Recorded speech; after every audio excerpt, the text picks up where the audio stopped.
Hello student, गृह विज्ञान की प्रथम वर्ष की कक्षा में आपका स्वागत है। आज हम पढ़ेंगे टॉक्सीमिया के बारे में।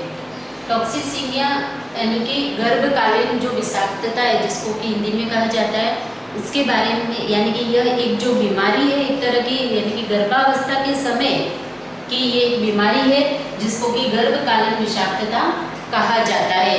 और इसका जो साइंटिफिक नाम, यानी कि अगर हम कहें कि डॉक्टरी जांच में इसे टॉक्सीमिया कहा जाता है। ये जो बीमारी है यह गर्भकालीन यानी कि गर्भावस्था के पहली जो गर्भावस्था होती है उसी समय यह एक जटिल बीमारी है जो कि लग जाती है। अगर यह पहले काल में अगर ये बीमारी लग जाती है तो अगले जितने भी गर्भकाल होते हैं उनमें भी इस बीमारी की लगने की संभावना क्या हो जाती है, बढ़ जाती है। यानी कि संभावना लगने की संभावना, यानी कि इस बीमारी का बार बार अगले भी गर्भकाल में होना भी जरूरी हो जाता है। इस बीमारी के कारण गर्भकाल में गर्भवती माता जो होती है, यानी कि प्रेग्नेंट जो औरत होती है, उसके गुर्दे, हृदय और रक्त संचार की सामान्य जो क्रिया होती है उसमें कुछ अवरोध उत्पन्न हो जाते हैं। उस उत्पन्न अवरोध के कारण ही यह बीमारी है जो जटिल रूप अपना ले लेती है, यानी कि विषाक्तता का रूप ले लेती है। विषाक्तता का जो अगर हम सामान्य अर्थ कहें, विषाक्तता का सामान्य अर्थ होता है कि रक्त में विष का उत्पन्न होना।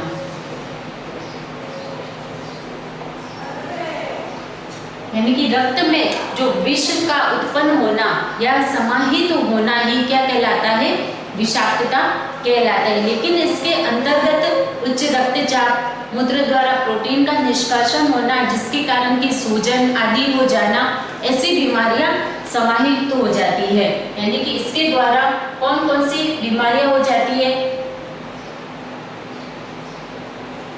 गुर्दे से संबंधित बीमारी,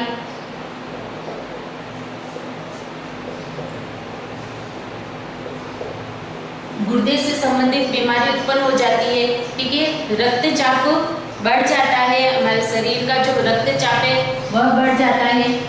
हृदय संबंधित जो बीमारी है, ये बीमारियां जो है वह मुख्य रूप से इस टॉक्सीमिया रोग में उत्पन्न हो जाती है। अब इस बीमारी से, जैसे गुर्दे से संबंधित रक्तचाप है, हृदय बीमारी है, तो इसमें जैसे कि यूरिया का प्रोटीन का जो है वह यूरिया के रूप में, यानी कि मूत्र के द्वारा प्रोटीन का निष्कासन होना, यानी कि हमारे शरीर से बाहर लगातार चले जाना, उसके कारण हमारे जो है हमारे अंदर ये टॉक्सीमिया रोग उत्पन्न हो सकता है। यानी कि इनके लगातार बहने से उच्च रक्तचाप का रहना, यानी कि बीपी हाई रहना एनी वक्त, तो इन कारण से हमारे शरीर में क्या हो जाती है, सूजन आ जाती है। उस सूजन के कारण, ये जो सूजन जो इसका लक्षण है, यही टॉक्सीमिया रोग उत्पन्न करता है। ये गर्भधारण के 4-5 माह के बाद ही इसका विकास होना शुरू हो जाता है। यानी कि गर्भाधान के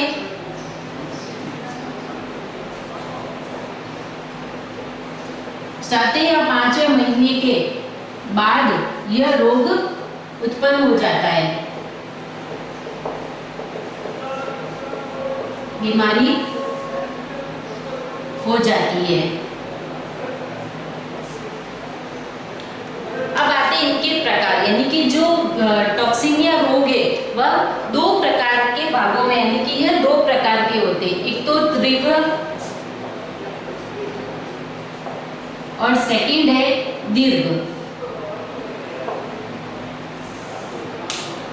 तीव्र यानी कि जो स्पीड से एकदम बीमारी आती है वह कहलाती है तीव्र विषाक्तता, और सेकंड आती है दीर्घ विषाक्तता, यानी कि जो लंबे समय तक दीर्घ रूप में चलती रहती है, तो वह कहलाती है दीर्घ विषाक्तता बीमारी। तो ये 2 तरह के, यानी कि इसके 2 प्रकार दिखाई देते हैं। पहली आती है तीव्र विषाक्तता। तीव्र विषाक्तता यह 24 सप्ताह के अंदर ही इसके लक्षण हमें दिखाई देने शुरू हो जाते हैं। यानी कि 24 सप्ताह में, 24 वीक में ये जो तीव्र विषाक्तता है उसके लक्षण हमें स्त्री में दिखाई देने शुरू हो जाते हैं। ये 2, इसके अंतर्गत 2 अवस्थाएं होती है। जिसमें कि पहली है पूर्व गर्भाक्षेपण और सेकंड है गर्भाक्षेपण। यानी कि जो तीव्र विषाक्तता है इसको दो भागों में बांटा गया है।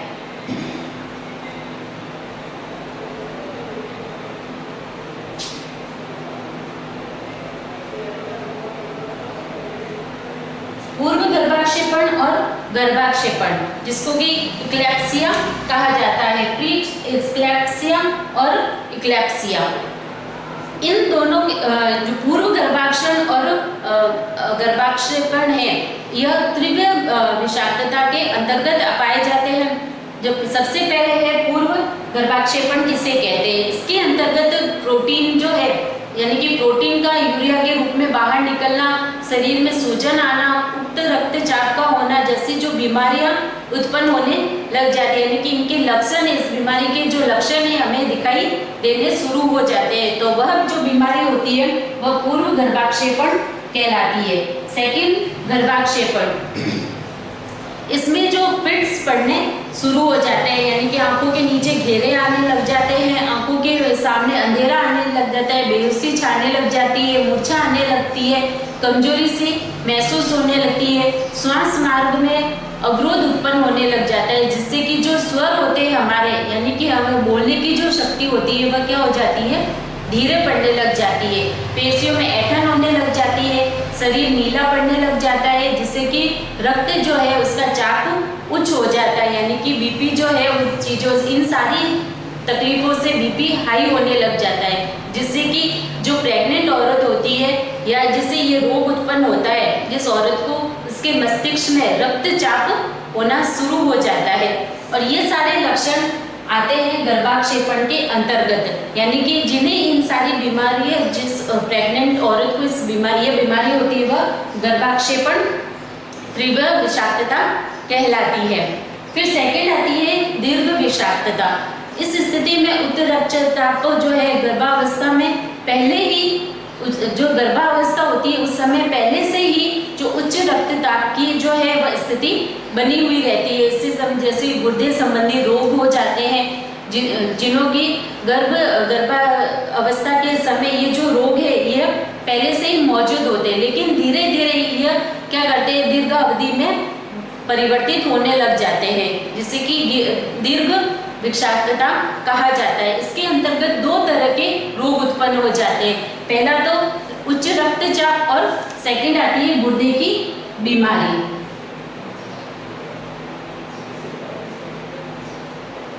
उच्च रक्तचाप और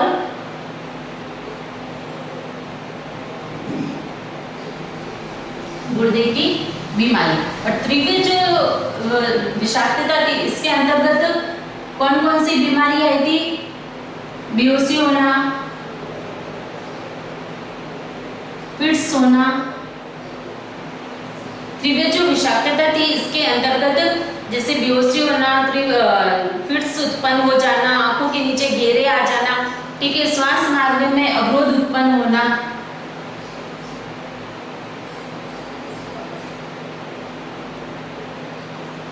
ये जो सारी बीमारियां हैं वह तीव्र विषाक्तता के अंतर्गत आती है। और दीर्घ विषाक्तता के अंतर्गत उच्च रक्तचाप का होना, गुर्दे की बीमारी होना, ये दो तरह की जो बीमारी उत्पन्न हो जाती है। अब ये जो बीमारियां होती है वह गर्भावस्था के समय स्त्री में, प्रेग्नेंट स्त्री में पहले से ही मौजूद होती है, लेकिन वह समय के साथ साथ क्या होती है, धीरे धीरे बढ़ने लगती है, यानी कि वह अपना दीर्घ रूप ले लेती है और वह दीर्घ विषाक्तता की बीमारी बन जाती है। उच्च रक्तचाप जो है यह पूर्व गर्भाक्षेपण में बदलती है। इससे शरीर में कंपन, पसीना आना, मुंह सफेद पड़ना, सिर दर्द होना आदि रोग होने शुरू हो जाते हैं, यानी कि ये सारी परेशानियां आनी शुरू हो जाती है। इसके अंतर्गत जैसे कि हमें स्त्री के लिए शांत वातावरण बनाए रखना चाहिए, उसको समय पर दवाई देना चाहिए, उस तरह का उपचार उसे करना चाहिए ताकि इसके उक्त रक्तचाप का जो धीरे धीरे जो वृद्धि हो रही है वह कम होने लगे। फिर आती है सेकंड गुर्दे की बीमारी। ये जो है वह स्त्री के 20वें जो है अवस्था के अंदर होनी शुरू हो जाती है, 20वें सप्ताह के अंदर होनी शुरू हो जाती है। यह तीव्र और दीर्घ दोनों रूप में ही होती है, यानी कि यह तीव्र और दीर्घ विषाक्तता दोनों ही जो बीमारी है उसमें यह गुर्दे की बीमारी हो सकती है। ये शैशवा अवस्था से होना शुरू हो जाती है और धीरे धीरे ये बढ़ते बढ़ते क्या होती है, भयंकर रूप ले लेती है। इसको नियंत्रण करने के लिए गंधक युक्त औषधि लेनी चाहिए, आराम करवाना चाहिए, स्त्री का जो दूध का जो सेवन है उसे बढ़ा देना चाहिए। जो गुर्दे की बीमारी उत्पन्न होती है उसके अंतर्गत जैसे पेट में दर्द रहता है, गुर्दे के आसपास सूजन आनी शुरू हो जाती है, उल्टियाँ होना शुरू हो जाती है, तो गुर्दे की बीमारी के अंतर्गत ये बीमारियां उत्पन्न यानी कि इन समस्याओं से हमें गुजरना पड़ता है। तो ये सारे जो लक्षण है वह है दीर्घ विषाक्तता के लक्षण। अब जो विषाक्तता जो रोग है यानी टॉक्सीमिया जो रोग है, इसके अंतर्गत हमने जैसे कि उच्च रक्तचाप का होना, गुर्दे की बीमारी होना, हृदय से रिलेटेड, सांस से रिलेटेड, ये सारी जो है बीमारियां उत्पन्न होनी शुरू हो जाती है। यानी कि ये जितने भी लक्षण मैंने बताए ये सारे जो लक्षण है वह टॉक्सीमिया के रोग के लक्षण है। अब इस रोग से या इस रोग का उपचार या इस रोग से उबरने के लिए यानी कि रोगों से समस्याओं से बाहर निकलने के लिए जो प्रेग्नेंट औरत है उसको आराम करवाना चाहिए, डॉक्टरी जांच करवानी चाहिए समय समय पर, उससे इस बीमारी से रिलेटेड उसका उपचार करवाना चाहिए, टैबलेट्स देनी चाहिए और जहाँ तक उसको आराम देना चाहिए उससे रिलेटेड गंधक युक्त औषधियाँ देनी चाहिए, उसे किसी तरह का कोई तनाव नहीं हो, दूध का सेवन उसे करवाना चाहिए।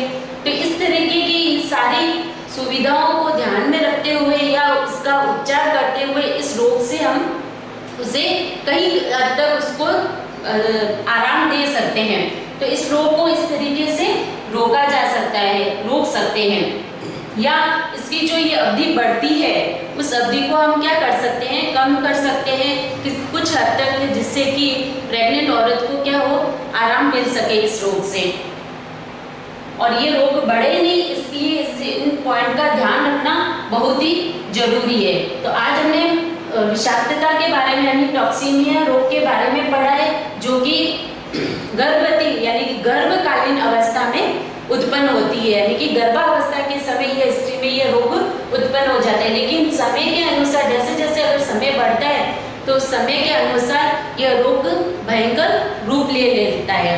यह रोग दो तरह का होता है, तीव्र और दीर्घ रूप में होता है। तीव्र यानी कि जल्दी से आकर खत्म हो जाना है, यानी कि तीव्र स्पीड से आता है, और दीर्घ रूप यानी कि जो लंबे समय तक यह रोग चलता है, यानी गर्भावस्था जब शुरू होती है तब से लेकर एंड तक यह रोग चलता रहता है, उसे कहते हैं दीर्घ विषाक्तता रोग कहा जाता है। और तीव्र विषाक्तता जो कि कुछ समय के लिए उत्पन्न होता है और गर्भावस्था के दौरान समाप्त हो जाता है, तो वह कहलाता है तीव्र विषाक्तता रोग। ये था आज आपके विषाक्तता के बारे में यानी कि टॉक्सीमिया रोग के बारे में। ये जो रोग है यह 4-5 महीने के बाद से, जैसे कि मैंने बताया कि 4-5 महीने के बाद शुरू होता है। तो कुल मिला के जो प्रेग्नेंट औरत होती है उसका गर्भावस्था के समय उसका ध्यान रखना चाहिए, उसको जिस कई बीमारियों से जो जूझना पड़ता है उन सारी बीमारियों से, उन सारी समस्याओं से उसे बाहर निकलना चाहिए, ताकि वह उस समय उस पीरियड दौरान वह अच्छे से रह सके, शांति से रह सके और खुद भी स्वस्थ रह सके और स्वस्थ शिशु को जन्म दे सके। जब इस बीमारी का हमें ज्ञान होगा, पता रहेगा, तो इस बीमारी को हम समय पर रोक सकते हैं या इस बीमारी को हम कम कर सकते हैं, जिससे कि औरत को शिशु को जन्म देने के लिए किसी तरीके की कोई कठिनाई उत्पन्न न हो। उसके लिए हमें इस रोग के बारे में जानकारी होना जरूरी है और उसका समय पर उपचार करवाना जरूरी है। आज के लिए इतना ही। अगला टॉपिक के साथ हम अगली क्लास में फिर से मिलेंगे। धन्यवाद।